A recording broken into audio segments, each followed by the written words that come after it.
Thank you. I should be dead right now.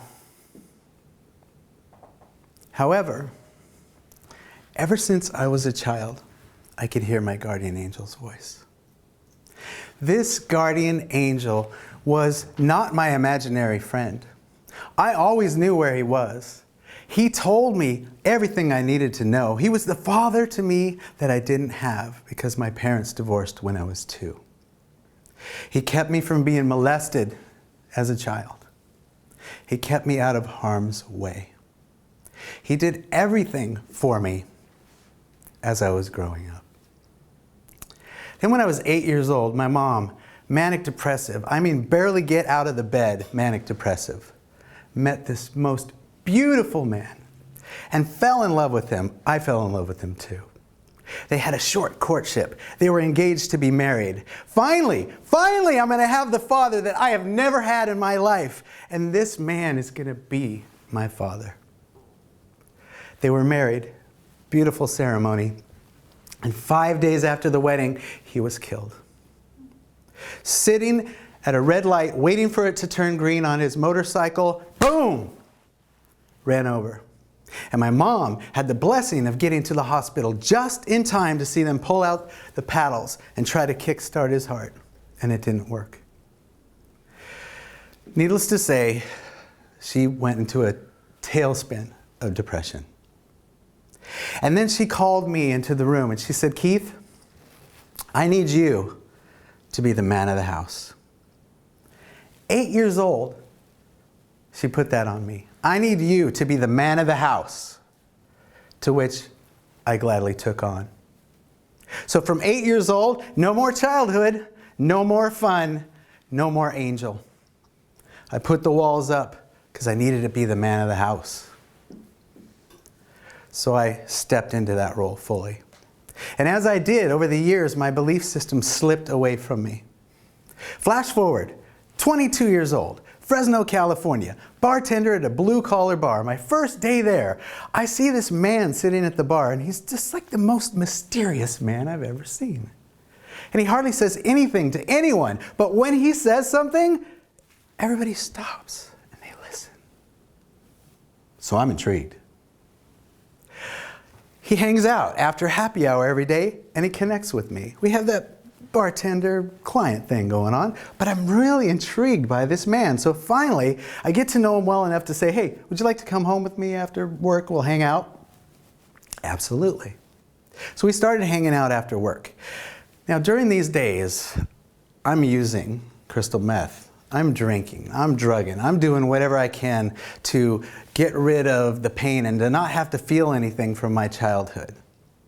But I got this really cool friend, and so we're hanging out after work, and he's asking me questions about my belief system. What do you believe in? Remember, very limited belief system by this point. And he's asking me what I think about psychics, and he's all the meanwhile making these predictions. And every prediction that he said, whether it was about my life the next day or it was a world event, everything was coming true. Until at one point he said, do you trust me? I said, yeah, I do. He said, may I see that ring? I had a ring that my stepfather, that I told you about earlier, died with on, and I was wearing that ring.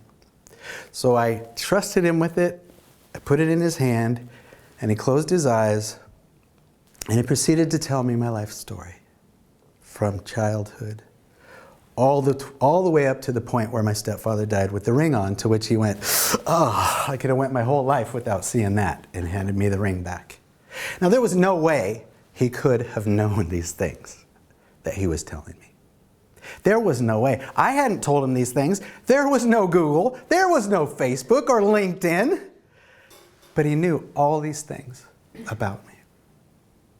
Again, after time passed, he said, do you trust me? I said, yes. He said, well, then I have something that I need to share with you now, because I think you're ready.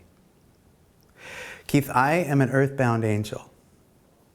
I have been sent here to save you from yourself. You see, there are certain people on this earth that are here to do great things. And if they took themselves out, or if they died before their expiration date, it would have a not so great effect on this planet. And you are one of those people.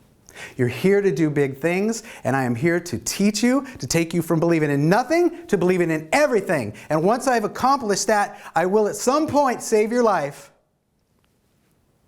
And then you have to let me go. Because I'll be on to the next person, and I'll have to help them. So he did.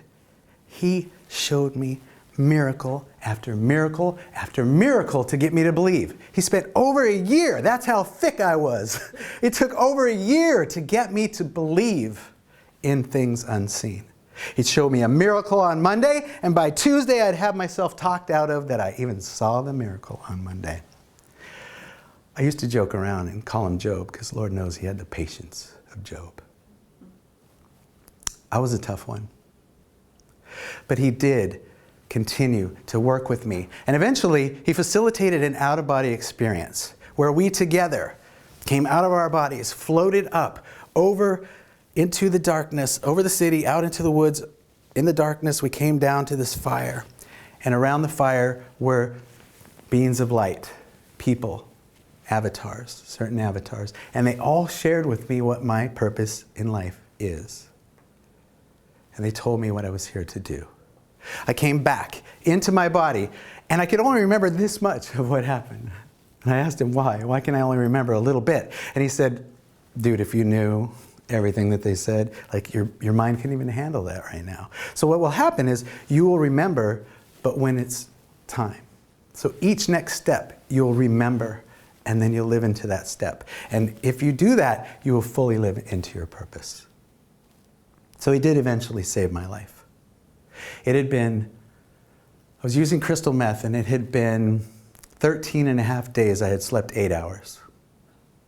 And he showed up. He had been missing for about 2 weeks. And he showed up, and he grabbed me, and he took me in the bathroom, and he put me in front of the mirror. And he said, look at you. Look at you. You have 2 weeks to live. Live or die. It's your choice. Either way, I'm not going to stand here and watch it. And he left me standing in front of the mirror.